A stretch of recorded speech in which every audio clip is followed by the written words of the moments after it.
আপনাদেরকে বলছি ইসলামী অর্থনীতিটা ইসলামী জীবনের একটা অংশ, সামগ্রিক বিষয় না। দ্বিতীয় বিষয় বলেছি অর্থনীতি ইসলামী জীবনে মূল টার্গেট বা লক্ষ্য নয়, যেমনিভাবে পুঁজিবাদী অর্থনীতিতে মূল টার্গেট বা লক্ষ্য হলো অর্থনীতি। এই কথা বোঝার সাথে সাথে আমি আপনাদেরকে পানির সাথে এবং নৌকার সাথে তুলনা দিয়েছেন আল্লামা রুমি রহমতুল্লাহি আলাইহি, যে মুসলমানদের সাথে অর্থনীতির সম্পর্কটা কিরকম। আবি আন্দার জিরে কশতি পুশতি আস্তে, আবে দার কশতি হালাকে কশতি আস্তে। পানির উপর নৌকা ভাসে, এই পানি নৌকার জন্য জরুরি, নৌকার জন্য উপকারী, আবার এই পানি যদি নৌকার ভিতরে ঢোকে নৌকার জন্য ধ্বংস। তেমনিভাবে সম্পদ আমাদের জন্য প্রয়োজন, কিন্তু সম্পদ যদি আমাদের লক্ষ্য, টার্গেট এবং ভিতরের বিষয় হয়ে যায়, তখন এই সম্পদই আমাদের জন্য অনর্থের মূল, অর্থই অনর্থের মূল, সম্পদই আমাদের জন্য ধ্বংস। এই ইসলামী অর্থনীতির বোঝার আগে বলেছিলাম যে আমরা বুঝতে হবে যে পুঁজিবাদী অর্থনীতি বা অন্যান্য অর্থনীতি বা সমগ্র অর্থনীতির মূল বিষয়গুলো কি। অর্থনীতির মূল বিষয়গুলো হলো, এক নম্বর যে প্রায়োরিটি নির্ধারণ করা, ডিটারমিনেশন অফ প্রায়োরিটিস, সম্পদের অগ্রাধিকার নির্ধারণ করা, আমাদের সীমিত সম্পদ আমি কোথায় কোথায় ব্যয় করব। দ্বিতীয় বিষয় হলো অ্যালোকেশন অফ রিসোর্স, আমার সম্পদকে আমি কোন কাজে কতটুকু ব্যয় করবো। যেটা উদাহরণ দিয়েছি আমি, যে 1000 টাকা আমার আছে, আমার প্রয়োজন খাদ্য কিনা, ঔষধ কিনা, পোশাক কিনা, আমি এখানে কোন কাজে কতটুকু বরাদ্দ দিব, কতটুকু ব্যয় করব। এবং আমার সম্পদ যখন রাষ্ট্র আহরণ করবে, আহরিত সম্পদটা আবার কোন কোন খাতে আমি ব্যয় করব। এটা অর্থনীতির একটা মূল বিষয়। সীমা আমদানি, সম্পদের ডিস্ট্রিবিউশন অফ ইনকাম। চতুর্থ বিষয় হলো তরক্কি ডেভেলপমেন্ট, ইকোনমিক ডেভেলপমেন্ট, আগামী দিনের ভবিষ্যতে রাষ্ট্র, ব্যক্তি কিভাবে আমরা আরেকটু উন্নতি করতে পারি, সেই উন্নতির চিন্তা এই আরেকটি বিষয়। এই 4টি বিষয়ের সমাধান পুঁজিবাদী অর্থনীতি দিয়েছে। কিভাবে? পুঁজিবাদী অর্থনীতিতে সমাধান দিয়েছে যে সাপ্লাই এই ডিমান্ডের উপর ছেড়ে দাও, প্রাইস মেকানিজমের মাধ্যমে সবকিছুর সমাধান হবে। কিভাবে হবে? যে জিনিসের বাজারে যোগান বাড়বে, দাম কমে যাবে, যেই জিনিসের যোগান কমে যাবে, দাম বাড়বে। এতে কি ক্ষতি কি লাভ, এই বিষয়টা পরে বলবো। আর একই ম্যানেজমেন্টটা সমাজতান্ত্রিক অর্থনীতিতে কিভাবে করা হয়েছে? সমাজতান্ত্রিক অর্থনীতিতে ব্যক্তি মালিকানাকে অস্বীকার করে তার সমস্ত মালিকানা রাষ্ট্রকে দিয়ে দেওয়া হয়েছে। সমস্ত মালিকানা কার কাছে থাকবে? রাষ্ট্রের কাছে থাকবে। যে কার্ল মার্কস যেই অর্থনীতির নীতিটা দিয়েছে, পরে লেনিন, মাও সেতুনরা এটাকে রাষ্ট্রীয় পর্যায়ে নিয়ে গেছে। তাদের ওই সময় স্লোগান ছিল কি? কেউ খাবে না, তা হবে না, তা হবে না। কেউ থাকবে 5 তলায়, কেউ থাকবে 22 তলায়, তা হবে না, তা হবে না। এই স্লোগান দিয়ে মানুষকে ভুলাইছে। তখন গরিব মানুষরা, নির্যাতিত মানুষরা মনে করছে যে ধনীর সম্পদ মনে হয় বন্টন করে আমাদেরকে দেওয়া হবে, তারা 5 তলায় থাকে, আমাদেরকে মনে হয় 5 তলায় জায়গা দেওয়া হবে, তাদের খাবার ছিনিয়ে এনে মনে হয় আমাদেরকে দেওয়া হবে। গরিব মানুষরা খুব এটার মধ্যে ঢুকছে। লেনিন এই মতবাদটা, লেনিনের ইতিহাস বলে বোঝা যাবে সে গরিব ছিল, কেন সে এই মতবাদে আসছে সেটা ভিন্ন ইতিহাস। এইভাবে মানুষকে ভুলানো হয়েছে। ভুলে কি করা হয়েছে? বলছে ব্যক্তি কোনো মালিক থাকবে না। তো গরিবরা মনে করছে বড় লোকটা মালিক থাকবে না, আমরাও সমান মালিক হয়ে যাব। কি হবে? সবকিছুর মালিক হবে রাষ্ট্র। এখন রাষ্ট্র সবকিছু জনগণকে বরাদ্দ দিবে, ব্যক্তি মালিকানা তারা অস্বীকার করেছে। তখন ফলে দেখা গেল কি, আগে গরিবরা যখন গরিব ছিল, একটা কোম্পানি তার উপর জুলুম করলে তার প্রতিবাদ করতে পারতো, আন্দোলন করতে পারতো, দাবি করতে পারতো। এখন সেই সুযোগ বঞ্চিত হয়ে সব গেছে রাষ্ট্রের কাছে। যিনি বিচার করবেন তিনি রক্ষকই হয়ে গেছে এখন ভক্ষক। এখন আর বিচার করবে, দাবি করবে কার কাছে? নিজের কোনো মালিকানা নাই। নিজের জন্য মালিকানা নাই, তখন তার কাজে উৎসাহ নাই। কাজে যখন উৎসাহ নাই, উৎপাদনে ঘাটতি। তো এভাবে একটা আনন্যাচারাল বিষয়, একটা অস্বাভাবিক বিষয় মানুষের উপর চাপিয়ে দিয়েছিল, যার কারণে ওই রাশিয়ার অর্থনীতি ধ্বংস হয়ে রাষ্ট্রটাই টুকরো টুকরো হয়ে গেছে। বলেন ঠিক না বেঠিক?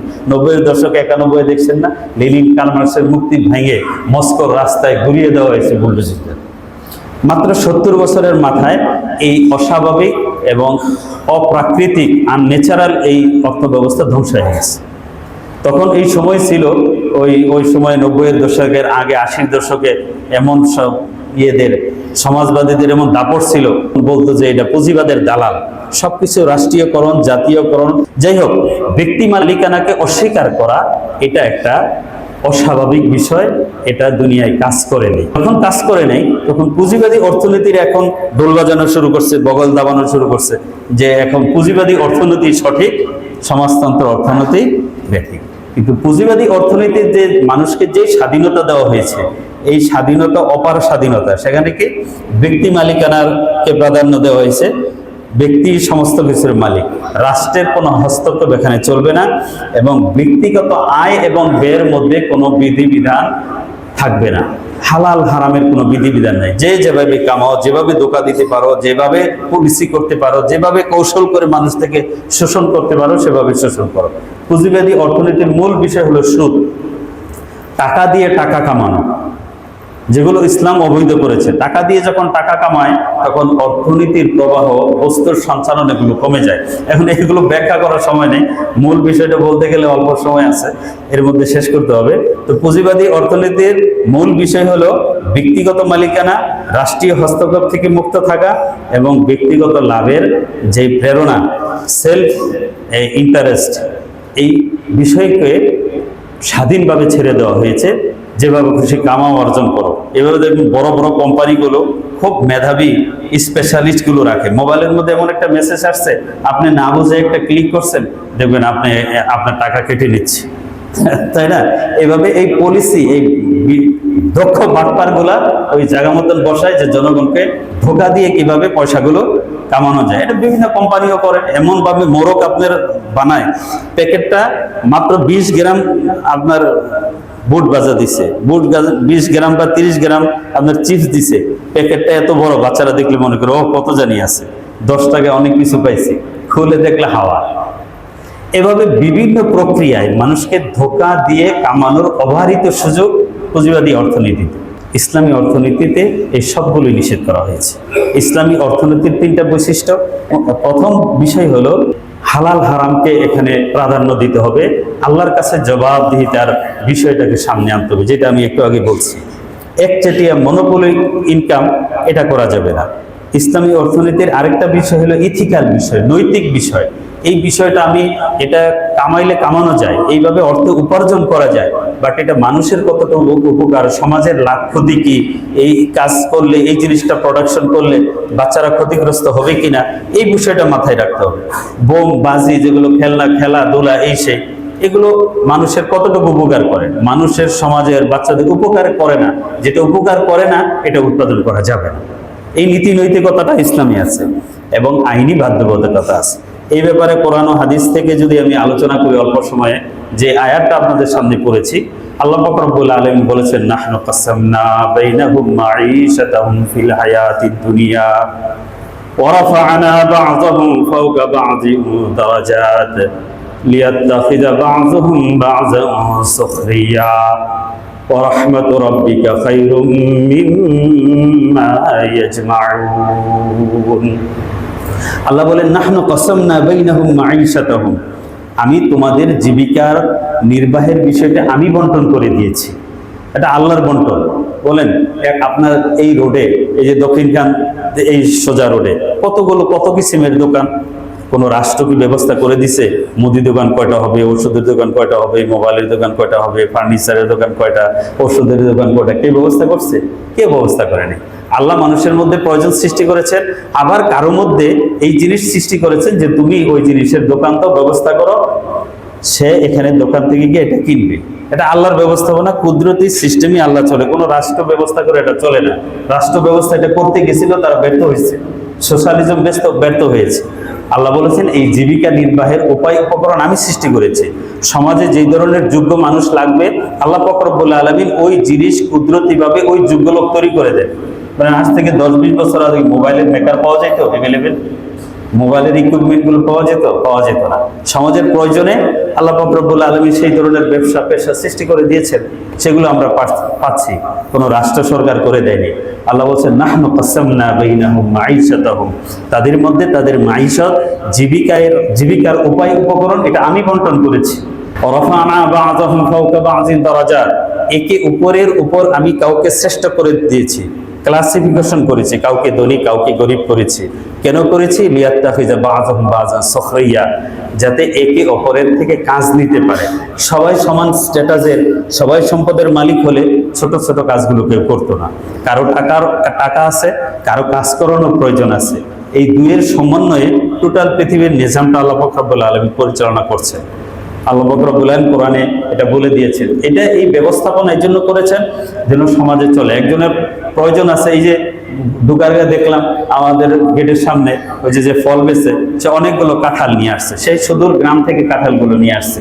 এখন এই যারা এখানে টাউনে বাস করে তাদের পক্ষে একটা ভালো কাঁঠাল গ্রাম থেকে নিয়ে এসে খাওয়া সম্ভব না। তার প্রয়োজন আছে, সে পণ্যটা নিয়ে আসছে, হয়তো 20-50 টাকা লাভ করে এটা এই সেবাটা আরেকজনের দিচ্ছে। সেবার বিনিময়ে পয়সা, কিছু দেওয়ার বিনিময়ে পয়সা। ইসলামে পয়সা কামানোর দুইটা মাধ্যম হবে, হয় কোনো পণ্য বিক্রির মাধ্যমে অথবা শ্রম বিক্রির মাধ্যমে। এছাড়া টাকা দিয়ে টাকা কামাবে, পয়সা দিয়ে পয়সা কামাবে, পয়সা বিক্রি করে মানুষকে শোষণ করে দিবে, এই যে অর্থনীতি, এই অর্থনীতি ইসলাম হারাম ঘোষণা করেছে। এই অর্থনীতির দ্বারা মানুষ শোষণের ব্যবস্থা হয়, টোটাল অর্থনীতির সিস্টেমটা কোলাপস করে। এখন অর্থনীতির সুদি নিজামের ভালো মন্দ এটা আলাদা বড় বিষয়। একটা বিষয় বলি যে 2007-8 সনে আপনারা সারা বিশ্বে একটা বিরাট অর্থনৈতিক মন্দা গেছে। আমেরিকায় সহ অনেক বড় বড় ব্যাংক, এই যেটা প্রায় 150-200 বছরের পুরাতন ব্যাংক বন্ধ হয়ে গেছে। কিভাবে হয়েছে এটা বিস্তারিত বলার সুযোগ নেই। ওই সময় মানুষ ব্যাপকভাবে বাড়ি কিনা শুরু করছে, ব্যাংকগুলো হাউস লোন দেওয়া শুরু করছে।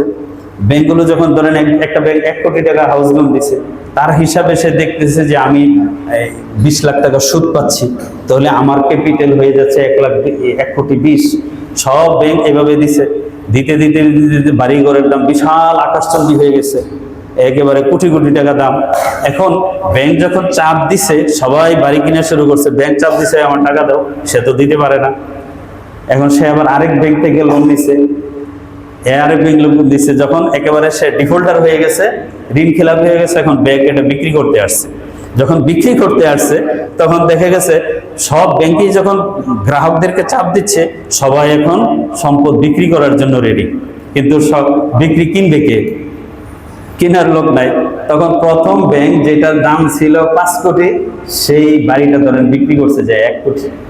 সে 1 কোটি বিক্রি করে সে হয়তো তার মূল পুঁজি নিয়ে গেছে, কিন্তু এখানে ফাইফা ফুলে ফাপে কাগজে কিন্তু চলে আসছে কোটি কোটি টাকা, কিন্তু বাস্তবে বিক্রি। তখন তো সব ব্যাংকে আবার বাড়ি বিক্রি করতেছে, তখন আবার কাস্টমার নেই। তখন এই হাউস দিয়া মাঝখানে কোটি কোটি টাকা বোঝা বড় বড় ব্যাংক দেউলিয়া হয়ে গেছে। এভাবে এই পুঁজিবাদী সুদী অর্থনীতির নিজামটা হইলো একটা সময় যে এটা কোলাপস করে, একটা সময় গিয়ে সমাজ থেকে টাকা, কারণ এগুলো তো কাগজের টাকা বেশি, হিসাবের টাকা, হ্যাঁ, বাস্তবে দেখা গেল ভিন্ন। ইসলাম এই জন্য টাকা দিয়ে টাকা ইনকামের ব্যবস্থাটাকে হারাম ঘোষণা করেছে। আহাল্লাহুল বাইআ ওয়া হারামার রিবা। আল্লাহ পাক রব্বুল আলামিন বলেছেন, আমি ব্যবসাকে হালাল করলাম, সুদকে হারাম করলাম। কিছু কিনে কিছু বেচে মানুষের সেবা দিয়ে তুমি ইনকাম করো, এটা জায়েজ। টাকা বিক্রি করে, টাকা লগ্নি করে ইনকাম করবে, এটা হারাম। এটা ইসলামী অর্থনীতির আরেকটা বিষয় হলো নৈতিক বিষয়, আরেকটা ইথিক্যাল নৈতিক বিষয়। এখন নৈতিক বিষয় আলোচনা কিভাবে করবো, সময় তো কম। একবার বাজারে গেছে, বাজারে যাওয়ার পরে হুজুর সাল্লাল্লাহু আলাইহি ওয়াসাল্লাম অনেকেই গম টম নিয়ে বসে আছে, ভিতরে হাত দিচ্ছে, হাত দিয়ে দেখে ভিতরে ভিজা। হুজুর বলি, ইয়া সাহিবাত মা হাজা, ব্যাপার কি তোমার ভিতরে ভিজা উপরে শুকনা? হুজুর আসাবাতুস সামা ইয়া রাসূলুল্লাহ, হুজুর এখানে বৃষ্টি পড়ছিল, বৃষ্টি পড়ার কারণে এরকম ভিজে গেছে, কি করবো? হুজুর সাল্লাল্লাহু আলাইহি ওয়াসাল্লাম বলেন, আফা জাআলতাহু ফাওকা তুআম, যদি ভিজে যেয়ে থাকে, ভিজাটা তুমি উপরে রাখলে না কেন?